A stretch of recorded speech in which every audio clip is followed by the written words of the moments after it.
Mais ça sera un mécanisme où Dieu va commencer à chercher Adam. C'est comme ça que Dieu va commencer à dire à Adam. Il va commencer à se questionner par lui-même. Où es-tu? C'est que Adam était parti se cacher. Et ce jour-là, c'était que le péché était déjà entré dans Adam. Et la pureté de Dieu était déjà disparue sur la terre. C'est comme ça que Dieu va voir, que va se rendre compte que Adam était déjà nu. C'est comme ça que Adam va se rendre compte qu'il était déjà nu. Pourquoi? Parce qu'il avait déjà touché à ce qui était interdit. Bien aimé dans le Seigneur, à chaque fois vous toucherez à ce qui est interdit, vous allez vous éloigner de la présence de Dieu. Étant un enfant de Dieu, vous devez vous garder pur pour Dieu. Vous ne devez pas vous toucher à ce qui est interdit. Parce que étant enfant de Dieu, il y a ce qui est interdit pour nous, aux choses que nous ne devions pas toucher. C'est comme ça que ces jours-là, Dieu va venir sur la terre. C'était le soir. Il va commencer à se poser des questions. Et il va commencer à chercher Adam. Et lui va lui poser la question. Adam, où es-tu? Adam va dire à Dieu que je suis en train de me cacher. Mais Adam, pourquoi tu te caches? Parce qu'à chaque fois je descendrai dans les jardins d'Éden, tu étais en train de me parler. Tu étais en train de m'accueillir. Mais comment se fait-il qu'aujourd'hui, lorsque je suis en train de venir, tu es en train de te cacher? Non, Dieu, mais je n'ai plus de habits. Je ne me rends plus compte. Je me suis rendu compte que je n'ai plus la pureté qui devrait me permettre de m'approcher à toi. Bien aimé dans le Seigneur, et étant un enfant de Dieu, vous devez commencer à examiner votre vie. À chaque fois vous allez arriver le soir, si vous êtes en train de garder la pureté de Dieu, c'est ton amen qui n'arrive pas en cellule. À chaque fois vous arriverez au soir, vous devez commencer à vous poser des questions. Est-ce que je garde encore la pureté de Dieu en moi? Parce que c'est la pureté de Dieu qui le permet à ce qu'il puisse s'approcher de nous. Si vous n'avez pas la pureté de Dieu, Dieu ne va pas vous approcher de vous. C'est ton amen qui n'arrive pas ici. C'est comme ça que Dieu va chasser Adam et Ève dans les jardins. Mais comme l'amour de Dieu tu offres toujours, Dieu va commencer à chercher à se réparer la communion qui était entre lui et Adam. Mais lorsque vous lisez les livres de Genèse chapitre 6, la Bible est en train de dire ceci, que les fils de Dieu sont descendus sur la terre. Et c'est pendant que les mâles s'est répandu sur la terre. Et ces mâles-là sont arrivés jusqu'à Jésus. Ces mâles-là sont arrivés jusqu'à Dieu. Et Dieu ne supportant pas l'impureté, il va chercher à exterminer l'homme sur la terre. Mais pendant que Dieu était en train de chercher d'exterminer la terre, la Bible va dire quelque chose de très important. Il va dire qu'un homme trouva grâce aux yeux de Dieu. C'est que même pendant qu'il y aura l'impureté partout sur la terre, il faut que Dieu trouve quelqu'un de pur sur ces lieux-là. Bien que nous sommes dans une génération où le mal est en train de triompher, il faut que toi, que tu puisses te garder encore pur pour lui. C'est ton amen qui n'est pas encore arrivé ici. J'étais en train de dire ceci. Nous sommes sur la terre où le mal est en train de rogner. Nous sommes dans une génération où nous sommes en train de nous choisir les péchés.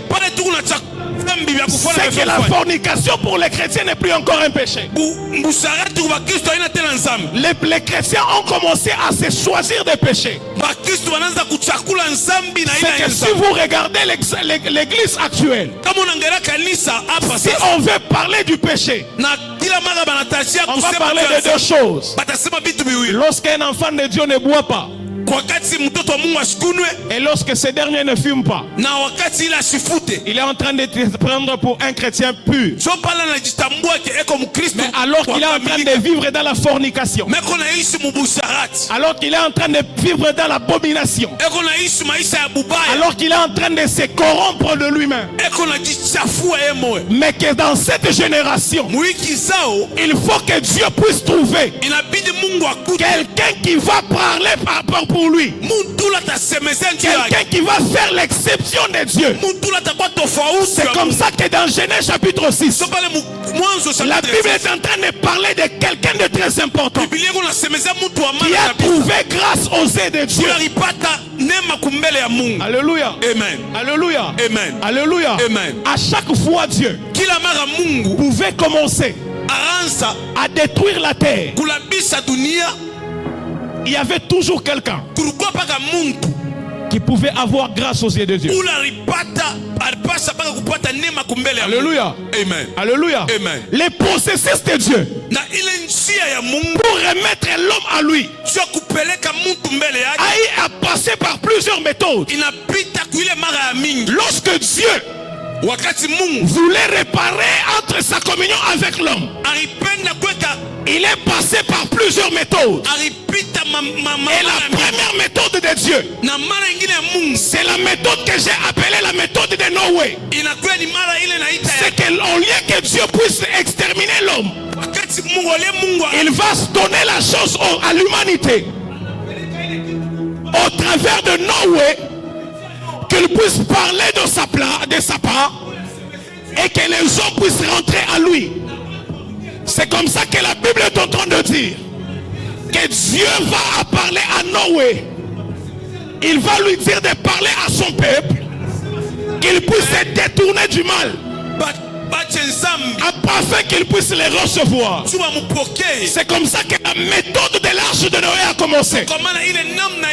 Écoutez-moi, bien-aimés dans le Seigneur. Dans les moments de l'impudicité, dans les moments où le monde est en train de tomber dans les péchés, il y a une barque que le Seigneur est en train de préparer pour ceux qui vont accepter sa parole. C'est comme ça que je suis en train de te parler ce matin. Il y a une barque qui est en train d'être préparée aujourd'hui, pour que lorsque tu vas entendre me parler de ça, que tu puisses venir à lui, pour que ta vie soit préservée. Je suis en train de parler à la vie de quelqu'un ce matin, que la barque est en train de t'appeler, la barque est en train de t'appeler, afin que tu puisses monter dessus, pour que ta vie soit préservée. Le processus de Dieu pour sauver l'homme contre les péchés. La première méthode, c'était Noé. Et cette méthode a échoué. Parce que Noé n'avait pas toutes les subsistances pour sauver l'homme. Parce que au-delà de construire l'arche,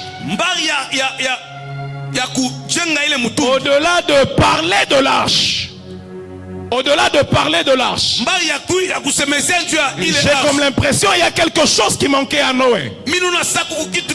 C'est comme ça que Dieu va utiliser la deuxième méthode qui est la dernière. C'est la méthode que j'ai appelée la méthode de la venue de Jésus. C'est comme ça que lorsque vous lisez Jean chapitre 3, on est en train de parler de celui qui a aimé le monde, qui a donné son fils unique, afin que quiconque croit en lui ne périsse pas, mais qu'il ait la vie éternelle. Si pour Noé il fallait monter dans la barque.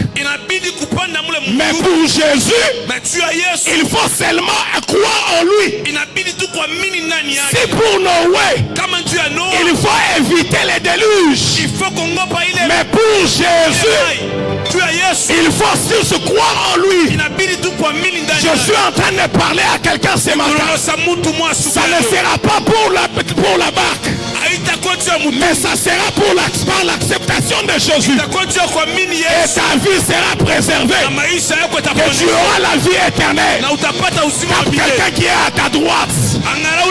Tape quelqu'un qui est à ta droite.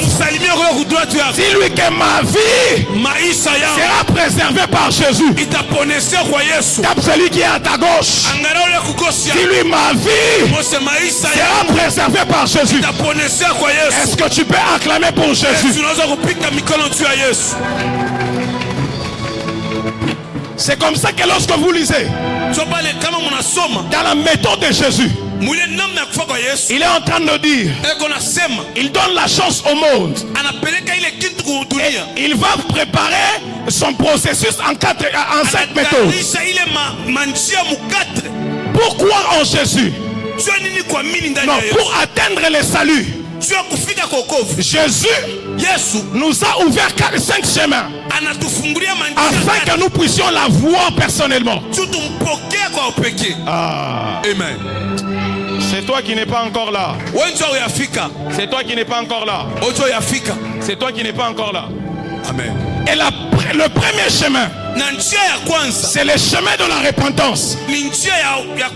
Actes des apôtres chapitre 3 le verset 19. La Bible est en train de dire, changez donc d'attitude et convertissez-vous pour que vos péchés soient effacés. Bien aimé dans le Seigneur, le premier chemin pour atteindre le salut, c'est le chemin de la repentance. Accepter d'abandonner les choses passées. Accepter de faire tomber l'ancienne personne. Accepter d'abandonner l'ancienne vie. C'est le premier chemin.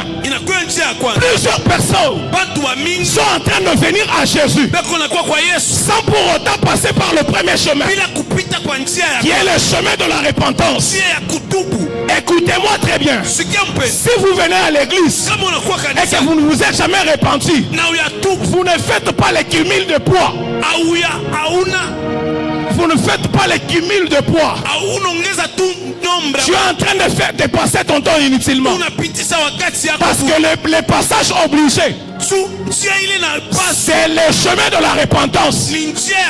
Lorsque tu te répands de tes péchés, écoutez-moi très bien. Lorsque quelqu'un est arrêté au commissariat, on est en train de lui faire un casier judiciaire. Et dans ce casier judiciaire, on va commencer à y noter le nombre de fois qu'il sera incarcéré. C'est qu'à chaque fois tu es en train de pécher, ton casier judiciaire est ouvert. Et on est en train de noter tous les péchés que tu es en train de commettre. Mais lorsque tu fais ta repentance, le casier judiciaire est mis à zéro. C'est ton ami qui n'est pas arrivé ici. Lorsque tu te répands, ton casier judiciaire est en train d'être mis à jour, est en train de rentrer à zéro. Je suis en train de prier pour la vie de quelqu'un ce matin. Si tu ne t'es jamais repenti et que tu es en train de venir à l'église, ton temps est arrivé. Que tu puisses te repentir, que tu puisses te repentir de tous tes péchés, de tous tes péchés, de tous tes péchés. Ainsi je te donne 2 minutes que tu puisses incliner ta tête, que tu dises à Dieu, Seigneur, me voici ce matin. Je me repens de tous mes péchés. Si je ne l'ai jamais fait jusqu'à aujourd'hui, mais aujourd'hui, ce matin, je suis venu. Pardonne-moi mes péchés. Et je demande la repentance avec toi. Est-ce que tu peux prier au nom de Jésus? Tu vas prier, oh Dieu Père. Mungu wa buluma.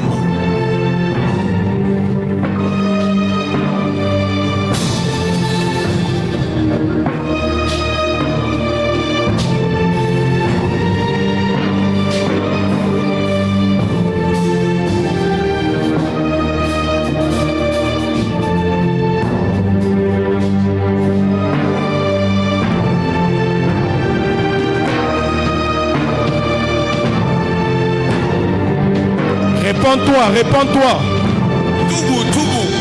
Les mains de Dieu sont ouvertes ce matin. Et sa grâce est disponible ce matin pour pardonner à tout celui qui va accepter et reconnaître ses fautes et reconnaître ses défauts. Les mains de Dieu sont ouvertes.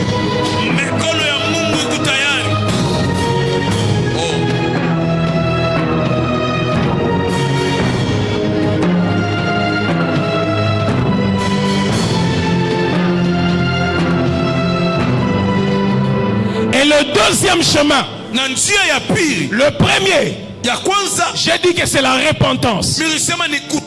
Mais lorsque vous lisez Jean chapitre 3, la Bible dit quoi?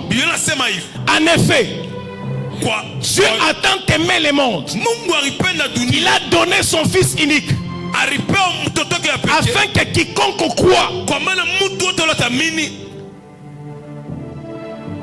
afin que quiconque croit en lui ne périsse pas, mais qu'il ait la vie éternelle. C'est que si le premier chemin c'est la repentance, le deuxième chemin c'est la foi. Alléluia. Amen. Alléluia. Amen. Jean est en train de dire que quiconque croit en lui, c'est qu'on ne peut pas croire si on n'a pas la foi. Il faut avoir la foi pour croire en quelque chose. C'est que tu ne peux pas croire sans avoir la foi. C'est qu'après avoir passé par la repentance, le deuxième chemin par lequel il faut passer, c'est le chemin de la foi. Parce que si tu crois, tu verras les choses qui vont devenir dans la suite.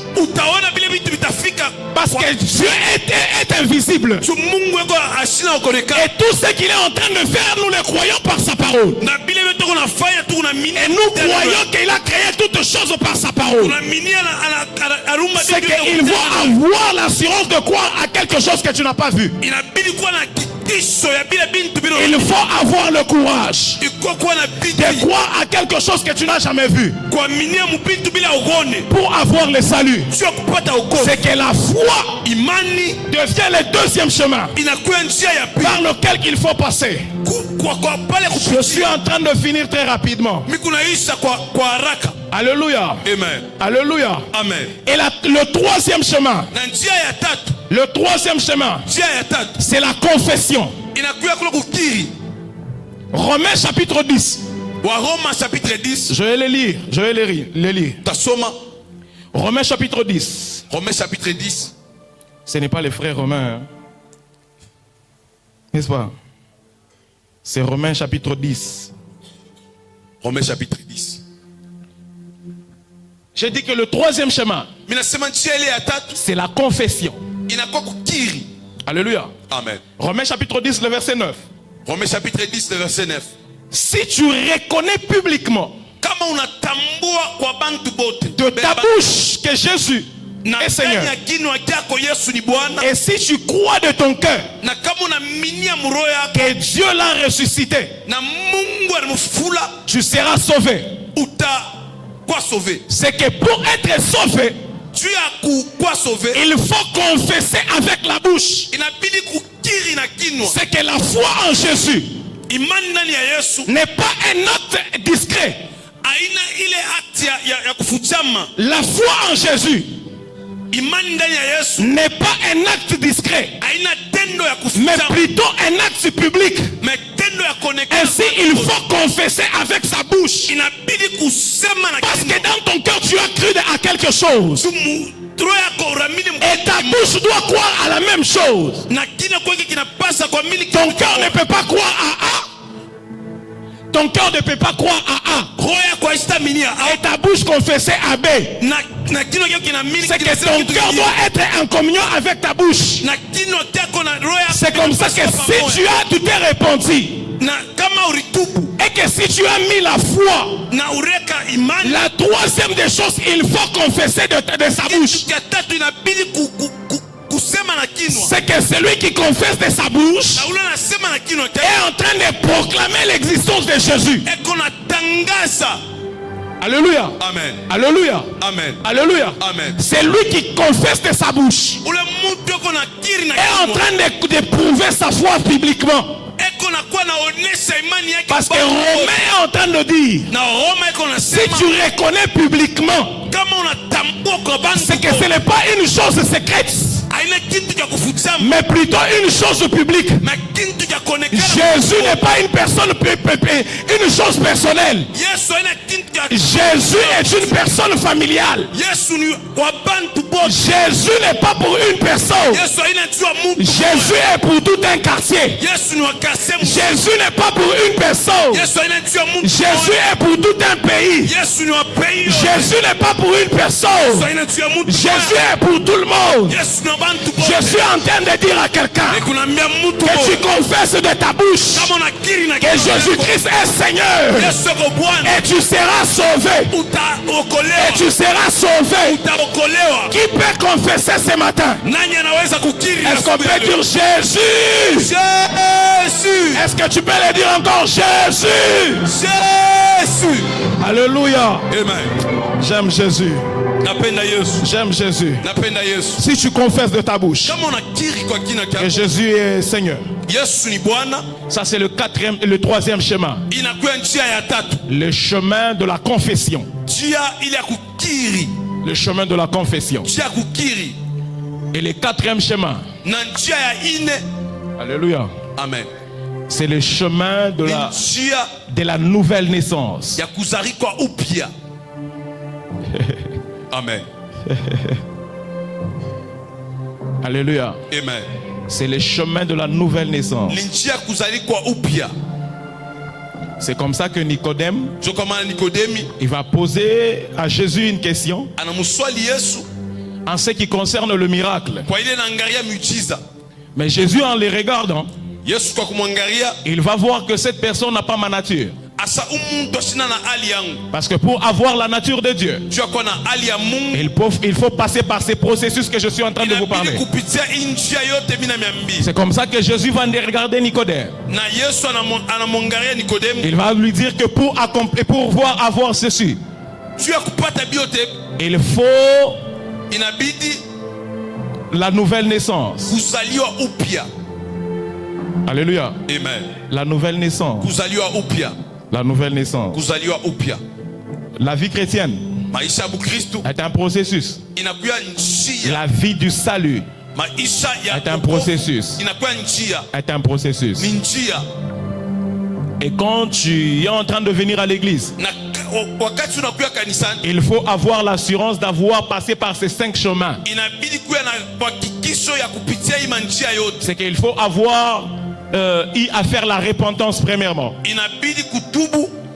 Il faut avoir eu à croire. Troisièmement, il faut faire la confession publique. Quatrièmement, il faut passer par la nouvelle naissance. Et je suis en train de chuter. Et la cinquième des choses, il faut passer par les baptêmes de eau. Alléluia. Amen. Alléluia. Amen. Il faut passer par les baptêmes de eau. C'est ça le processus pour atteindre les saluts. À part ces choses, il n'y a pas d'autre. On ne va pas te dire qu'il faut porter une robe blanche, passer par le feu pour voir Jésus. Et pour votre information, toutes ces choses que je viens de citer se font sans les forcing. Ce n'est pas obligatoire. On ne va pas te mettre l'arme sur la tête pour te faire passer par les processus du salut. Avant de commencer à aspirer au miracle, avant de commencer à aspirer aux dons spirituels, avant d'aspirer à faire la démonstration de la puissance, il faut d'abord passer par le processus du salut pour que ce que tu vas commencer à produire puisse ressembler à ce que tu es. Voilà pourquoi aujourd'hui on nous parle de faux prophètes. Normalement on est en train de nous parler de gens qui ne sont jamais passés par les procédures du salut. Parce que si on parlait de faux prophètes, c'est qu'ils ont un maître, c'est le diable. Et leur maître n'est pas notre maître. Alléluia. Amen. Alléluia. Amen. Est-ce que j'ai parlé à quelqu'un? Amen. Est-ce que j'ai parlé à quelqu'un? Amen. J'ai parlé de 5 chemins. J'ai parlé de la repentance. S'il vous plaît. J'ai parlé de la repentance. J'ai parlé de la foi. J'ai parlé de la confession. J'ai parlé de la nouvelle naissance. Et j'ai parlé de du baptême. Alléluia. Amen. Alléluia. Amen. Qui se sont déjà baptisés jusqu'à maintenant? Qui ne sont jamais baptisés jusqu'à maintenant? Mais seulement ta main. C'est que c'est 29 juin. 29 juin. Patientez que je regarde que je ne puisse pas me tromper. Non. Ce 27 juin. 27 juin. Les matins à 8 heures. Nous aurons séance de baptême. Je répète. Le 27 juin. Le 27 juin, nous aurons séance de baptême. C'est que le vendredi 26, tous ceux qui doivent être baptisés, on va dormir ici. Et puis le matin, on va aller aux eaux de baptême. Je te prie d'inscrire chez le berger Clément pour qu'on voie comment organiser 4 ou 5 jours d'enseignement sur le baptême, afin que tu aies les informations nécessaires avant de te plonger dans les eaux de baptême. Parce qu'on ne peut pas te plonger si tu n'as pas encore la connaissance de ces choses.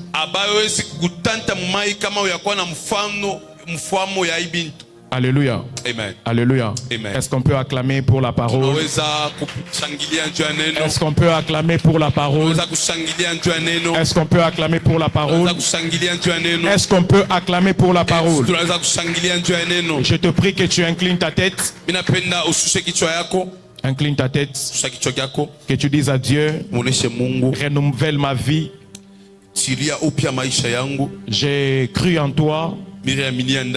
J'ai écouté ta parole. Peut-être je suis chrétien depuis longtemps, mais je ne me suis jamais repenti et que je n'ai jamais eu foi en toi, ou encore je n'ai jamais confessé publiquement, ou encore passé par la nouvelle naissance, ou encore par les eaux des baptêmes.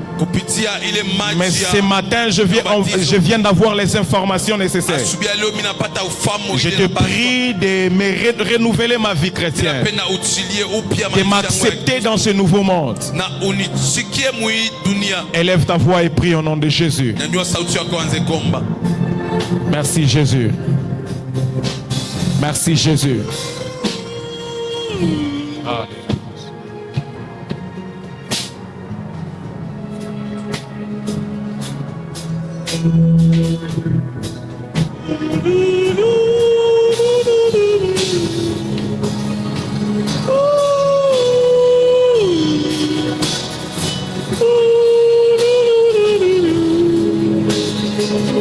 Répare ta vie avec le Seigneur. Répare ta vie.